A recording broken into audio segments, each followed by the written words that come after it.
नमस्कार दोस्तों। मित्रों, नई शिक्षा नीति 2020 न्यू एजुकेशन पॉलिसी 2020 केंद्रीय कैबिनेट मंत्रालय द्वारा पास कर दी गई है, किंतु अभी इसका ये उल्लेख नहीं है कि ये कब से लागू होगी। ठीक है। इस नीति के विषय में विभिन्न टीवी चैनलों पे बहुत बहस चल रही है, व्यापक चर्चाएं हो रही हैं। कल मैंने वीडियो बनाने के पूर्व एक टीवी चैनल का विश्लेषण देखा।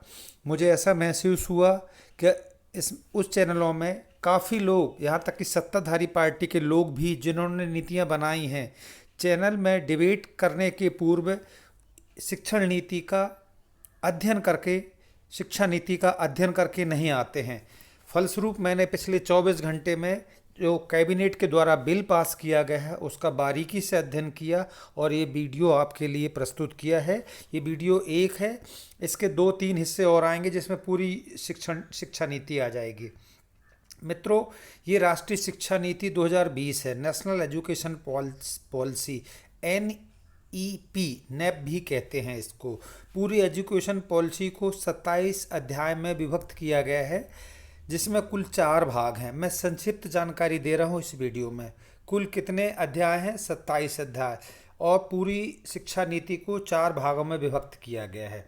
भाग 1 में है स्कूल शिक्षा विभाग हेतु, अर्थात स्कूल एजुकेशन के लिए, अध्याय 1 से 8 तक।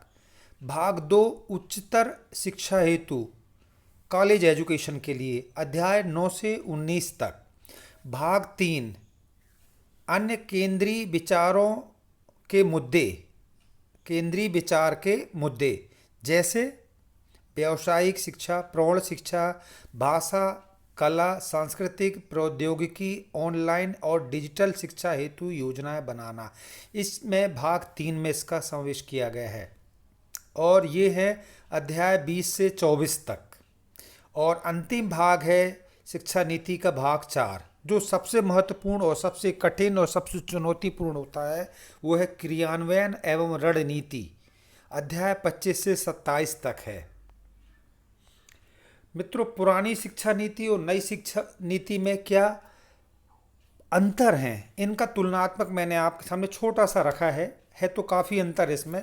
पुरानी शिक्षा नीति 10+2 योजना कहलाती थी, अर्थात 1 से 10 तक एक माध्यमिक शाला कहलाती थी, जिसमें 10 कक्षाएं होती थीं और बाद में विषय आधारित कक्षा 11वीं और 12वीं के लिए 2 वर्ष थे। और नई शिक्षा नीति को 4 हिस्सों में डिवाइड किया गया है, 5+3+3+4। उम्र पुरानी शिक्षा नीति में 6 से 18 वर्ष तक निर्धारित थी और नई शिक्षा नीति में उम्र 3 से 18 वर्ष तक है। 6 से 18, 3 से 18। पुरानी शिक्षा नीति प्री प्राइमरी के बिना चल रही थी और नई शिक्षा नीति प्री प्राइमरी के साथ चल रही है। शिक्षण का माध्यम, पुरानी शिक्षा नीति में मातृभाषा, स्थानीय भाषा और क्षेत्रीय भाषा की अनिवार्यता नहीं थी। वर्तमान शिक्षा नीति में मातृभाषा, स्थानीय भाषा और क्षेत्रीय भाषा की अनिवार्यता रखी गई है। इसके अलावा मित्रों, लक्ष्य एवं उसकी आवश्यकता संक्षिप्त में है ये। मित्रों, यह 21वीं शताब्दी की पहली शिक्षा नीति है जिसका लक्ष्य हमारे देश के विकास के लिए अनिवार्य आवश्यकताओं को पूरा करना है। यह नीति इस सिद्धांत पर आधारित है कि शिक्षा से न केवल साक्षरता और संख्या ज्ञान जैसी बुनियादी क्षमताओं के साथ साथ उच्चतर स्तर की तार्किक और समस्या समाधान संबंधी संज्ञानात्मक क्षमताओं का विकास होना चाहिए, बल्कि नैतिक, सामाजिक और भावनात्मक स्तर पर भी व्यक्ति का विकास होना चाहिए। कुल मिलाकर संख्या ज्ञान और बुनियादी क्षमताओं के अलावा ये जो 3-4 बिंदु हैं, नैतिक, सामाजिक, भावनात्मक स्तर, इन पर जोर देना है। मित्रों, पुरानी और नई शिक्षा नीति में जब भी शिक्षा नीति परिवर्तित होती है उसके बेसिक पॉइंट वही होते हैं, NCF के पॉइंट होते हैं। केवल दोनों नीतियों में अंतर इतना रहता है कि इस नीति में जोर किस विषय वस्तु पर दिया जा रहा है और पुरानी नीति में जोर किस विषय वस्तु पर दिया गया था। बच्चों के मस्तिष्क का 85% विकास 6 वर्ष की अवस्था से पूर्व ही हो जाता है। इसको ध्यान में रख करके 3 से 6 वर्ष के बच्चों को स्कूली शिक्षा से जोड़ा गया है। यह माना गया है कि करोड़ों ECC early child care 5 crore बच्चे हैं, इसमें एजुकेशन गुणवत्ता पूर्वक उपलब्ध नहीं है। प्रारंभिक बाल देखभाल और शिक्षा में गुणात्मक विकास नहीं हो रहा है। इस कारण से 6 की जगह लक्ष्य 3 वर्ष से कर दिया गया है शिक्षा विभाग के लिए। अब देखिए, ये 2 मैंने डायग्राम दिए हैं। ये पहला डायग्राम है, जो पहला है, इसको नीचे से आपको देखना है, ऊपर से नहीं। ऊपर से देखेंगे तो कंफ्यूज होंगे। पहले इस वाले डायग्राम में देखिए, एज लिखा है 6 से 16 यानी 10, अर्थात ये पुरानी शिक्षा नीति है। और ये 4 कलर से जो दिख रहे हैं, green, grey, blue, red, orange बोले, तो ये चारों कलर नई शिक्षा नीति के, और ये 2 कलर पुरानी शिक्षा नीति के हैं। ठीक है। एज दिया है 6 से 16 वर्ष तक 10वीं, अर्थात 10 कक्षाओं को पास करना पड़ता था पुरानी शिक्षा नीति में 6 वर्ष की आयु से 16 वर्ष की आयु के बीच में। और 16 से 18 वर्ष के लिए आयु के बच्चों के लिए 2 कक्षाएं थी, अर्थात 11वीं और 12वीं। ठीक है साथियों। और नई शिक्षा नीति में देखिए 4 स्तंभों को बांटा गया है। सबसे पहले लिखा है 3 ईयर। 3 ईयर मीन्स, बेस में देखिए ग्रीन में 3 ईयर आंगनवाड़ी, या आंगनवाड़ी में पूरे 3 साल बच्चा बिताए, या प्री स्कूल बॉल बॉडी में क्या क्या हो सकता है, नर्सरी, लोअर केजी, अपर केजी, जिसको KG1, KG2 और नर्सरी के नाम से जानते हैं। तो 3 साल ये हो जाएंगे प्री प्राइमरी के। और प्री प्राइमरी देखिए उसी ग्रीन हिस्से में रखा गया है। और शेष आधे भाग में 2 ईयर लिखा है। 2 ईयर ये प्राथमिक स्कूल के निकाल के इसमें मर्ज किए गए हैं, यानी कक्षा पहली और दूसरी को इन 3 साल के साथ जोड़ दिया गया है।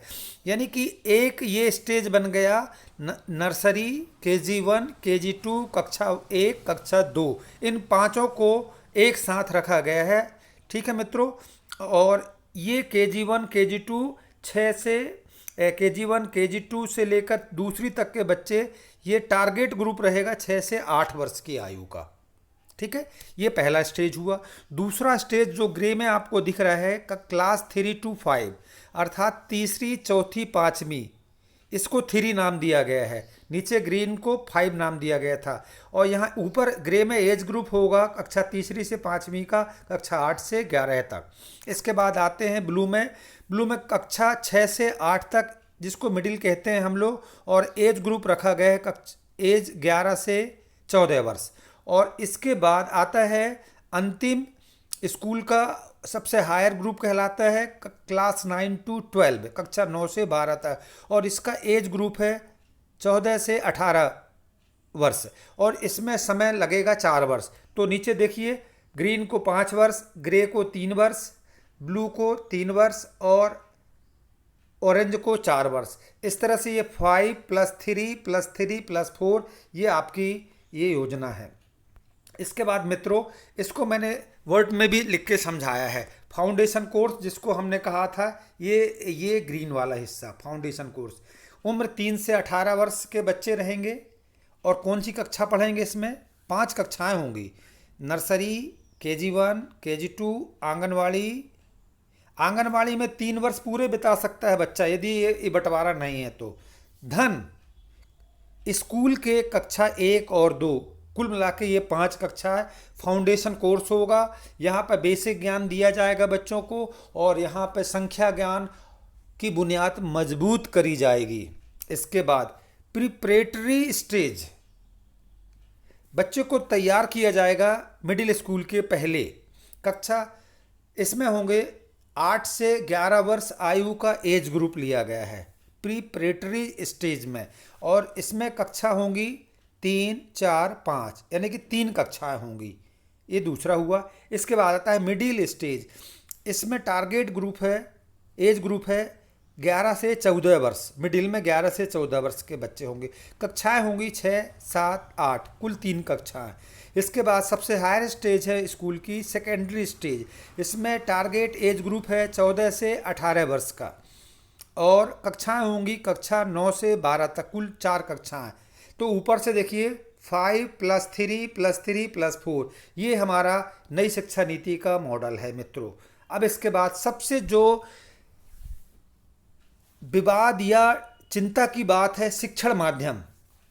ग्रेड 5 तक, कक्षा 5 तक शिक्षण का माध्यम मातृभाषा या स्थानीय भाषा या क्षेत्रीय भाषा होगा। सार्वजनिक और निजी दोनों तरह की स्कूल इसकी अनुपालना करेंगे। ये शब्द मैंने मन से नहीं जोड़े हैं, मैंने केंद्रीय कैबिनेट ने जो शिक्षा नीति पास की है उसी का पैराग्राफ यहाँ पर टाइप किया है। सार्वजनिक और निजी दोनों तरह के स्कूल इसकी अनुपालना करेंगे। यदि यह व्यवस्था ग्रेड 8 तक हो तो और बेहतर हो सकता है मित्रों, किंतु पूरी योजना में यह कहीं नहीं लिखा कि एक विषय के रूप में ग्रेड 5 तक या ग्रेड 8 तक अंग्रेजी नहीं पढ़ाई जाएगी। तो जो टीवी चैनलों में हाय तौबा मचाया जा रहा है कि सरकारी विद्यालयों से प्राइमरी में से अंग्रेजी का अध्यापन बंद हो रहा है इस नीति में, ये पूरी तरह से गलत है, भ्रामक है।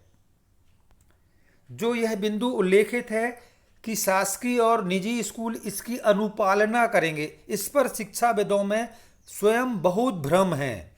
किंतु यहाँ पर यह ध्यान देना जरूरी है, ये भ्रम कैसे दूर होगा, आप सब लोग शिक्षित हैं, किंतु यहाँ यह ध्यान देना जरूरी है कि शिक्षा को भारतीय संविधान में समवर्ती सूची में रखा गया है। इसलिए प्रत्येक राज्य सरकार अपनी सुविधा, अपनी व्यवस्था और अपनी आवश्यकता के अनुरूप राज्य की शिक्षा व्यवस्था में आवश्यक परिवर्तन कर सकेंगे मित्रों।